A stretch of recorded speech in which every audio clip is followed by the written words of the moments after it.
How do you select a property to hold open? There's an agent in the office who's really busy with 30 listings and they come to you and say, hey, would you hold an open house for me? Let's first, before we enthusiastically say yes, let's check something out before we run off in that direction. We'll go through some criteria right now for selection. We want to ask the listing agent, if it's not your listing and somebody else asked you to do this, we want to ask them the following questions.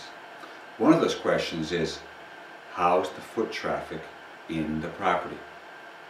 If the agent says, we're getting nothing, kind of lets you know the next question is, are you holding this house open because you're appeasing the seller? Is that it? I want to know in case the seller walks in on me and I'm there. Because I'm out there to prospect. I'm out there to meet buyers. What are the seller's expectations of this open house? Because the sellers will oftentimes come back before your open house is done and grill you. And you need to know what kind of mood they're in. Another question we want to ask the seller, the listing agent, is this priced to sell in the next 30 days? And the agent goes, well, you know, it's a tough economy and it's got all these different things and they got horrible wallpaper or whatever the case. We want to ask the agent, is this priced to sell in the next 30 days? If the agent says, no, we probably need a price reduction, which means you're holding open an overpriced listing. Question, do you want to hold an overpriced listing where the agent's appeasing the seller and they have no foot traffic?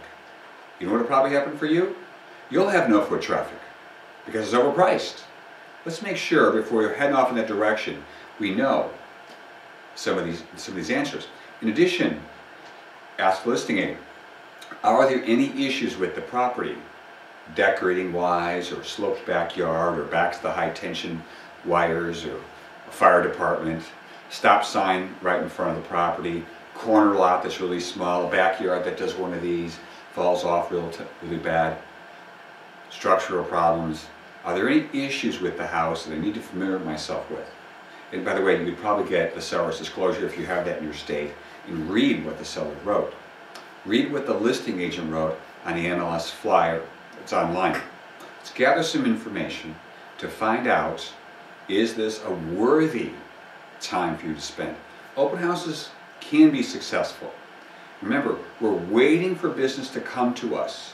We're holding an open house. And we're prospecting. We're out there to go face to face with people.